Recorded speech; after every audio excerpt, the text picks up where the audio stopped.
कोई भी काम को अपने मतलब कि फल की इच्छा से काम नहीं करते हैं, हम अपना कर्म करते हैं ताकि मेरा विश्वास बना रहे।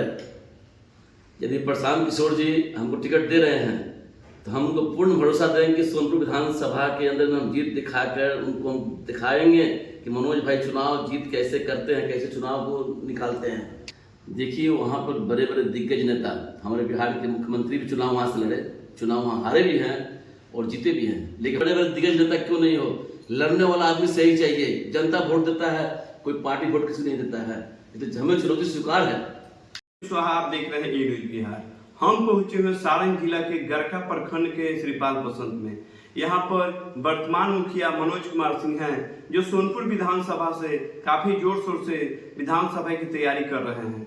आइए हम उनसे कुछ राजनीतिक मुद्दों पर चर्चा करते हैं। लेकिन पहले हम आपको बता दें कि बिहार में जिस तरह से राजनीतिक तापमान बढ़ा हुआ है, बिहार में राहुल गांधी जी का आगमन होता है, प्रधानमंत्री जी का आगमन होता है, केंद्रीय गृह मंत्री अमित शाह जी का आगमन होता है। कहीं ना कहीं बिहार में अपना जमीन ये लोग तलाश रहे हैं, लोगों का मन टटोल रहे हैं। आइए हम बात करते हैं मनोज कुमार सिंह जी से कि किस तरह की तैयारी उनकी है। सर, पहले आपका ए न्यूज बिहार में स्वागत है। जी नमस्कार सर, आप सोनपुर विधानसभा से काफी तत्परता से काफी मेहनत कर रहे हैं। सोनपुर में आपकी लोकप्रियता दिन प्रतिदिन बढ़ती जा रही है। आखिर किस तरह तैयारी कर रहे हैं, तैयारी का राज क्या है? तैयारी का राज कुछ भी नहीं है। हम एक सक्रिय हैं अपने काम के अंदर में। हम कोई भी काम को अपने मतलब कि फल की इच्छा से काम नहीं करते हैं, हम अपना कर्म करते हैं ताकि मेरा विश्वास बना रहे। सर, बिहार विधानसभा चुनाव में प्रशांत जी आपको टिकट देते हैं, आपको जिम्मेदारी देते हैं, तो किस तरह निभाइएगा? यदि प्रशांत किशोर जी हमको टिकट दे रहे हैं तो हम उनको पूर्ण भरोसा देंगे कि सोनपुर विधानसभा के अंदर में हम जीत दिखाकर उनको हम दिखाएंगे कि मनोज भाई चुनाव जीत कैसे करते हैं, कैसे चुनाव को निकालते हैं। रुकिए सर, आप सोनपुर विधानसभा में जिस तरह से तैयारी कर रहे हैं, अब सोनपुर विधानसभा बहुत मजबूत माना जाता है। वहाँ पर लालू जी का गढ़ माना जाता है। लालू जी वहाँ से पहली बार विधायक बने थे और वहाँ पर किस तरह से वहाँ पर आप लड़ाई लड़ पाइएगा? देखिए वहाँ पर बड़े बड़े दिग्गज नेता, हमारे बिहार के मुख्यमंत्री भी चुनाव वहाँ से लड़े, चुनाव वहाँ हारे भी हैं और जीते भी हैं। लेकिन हम एक बात जरूर कहेंगे कि चुनौती को स्वीकार करना पड़ता है।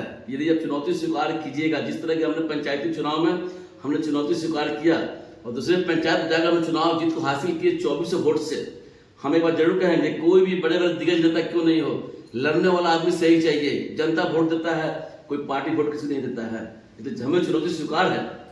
सर, बिहार विधानसभा चुनाव के पहले अभी जिस तरह से सभी पार्टियां सक्रिय हैं, आपकी पार्टी जन सुराज बिहार बदलाव रैली की तैयारी बड़ी जोर शोर से कर रहा है। पटना में लगता है कि पूरा पटना बिहार बदलाव रैली की तरफ जा रहा है और वहां पर आपके द्वारा, चूंकि आप गरखा में भी हैं और सोनपुर में भी हैं, दोनों जगह से आपकी क्या तैयारी है? देखिए हम विशेष रूप से सोनपुर से, जब वहाँ के विधायक प्रत्याशी हैं तो हम विशेष रूप से सोनपुर से तैयारी कर रहे हैं, क्योंकि मेरा क्षेत्र वही है। गरखा के हम वासी हो सकते हैं, लेकिन अब हम सोनपुर को अपना हम मान चुके हैं कि हमको चुनाव वहीं से लड़ना है। गरखा मेरा मातृभूमि है, सोनपुर भी मेरा मातृभूमि है, मानते हैं बाबू हम बिहार के वासी हैं, तो हम वहाँ से चुनाव लड़ने के लिए जरूर उत्सुक हैं और चेष्टा भी कर रहे हैं। लेकिन ये मतलब नहीं है गरखा से नहीं, गरखा से बिलोंग करते हैं, हम हर जगह करेंगे। आप सोनपुर से कितने लोग पहुँचाइएगा उस रैली में?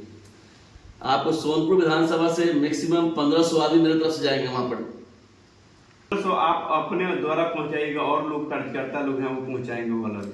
देखिए विधानसभा के अंदर में जो भी कार्यकर्ता जहाँ भी हो वो अपना अपना दलगत लेके जाएंगे, लेकिन मनोज भाई एक भावी प्रत्याशी है। अपने अधिकार से 1500 से कम महिला और पुरुष लेकर हम वहाँ पहुँचेंगे गांधी मैदान में।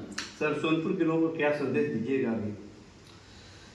देखिए सोनपुर वासियों को यही संदेश हम देंगे कि आप एक उचित और निर्णायक प्रतिनिधि को चुनिए, क्योंकि आपके यहाँ आज तक जो भी नेता रहे, आरजेडी के हो चाहे बीजेपी के हो, आप देखते देखते थक गए हैं। इसलिए आप इस चीज को विराम दीजिए और परिवर्तन कीजिए और मनोज भाई को भरोसा कीजिए। आपको मनोज भाई इस चुनाव में यदि आप लोग उस लायक बनाते हैं, विधायक बनाते हैं, तो आपको एक भाई मिलेगा, नेता आपको नहीं मिलेगा। आप इसे ध्यान रखिएगा।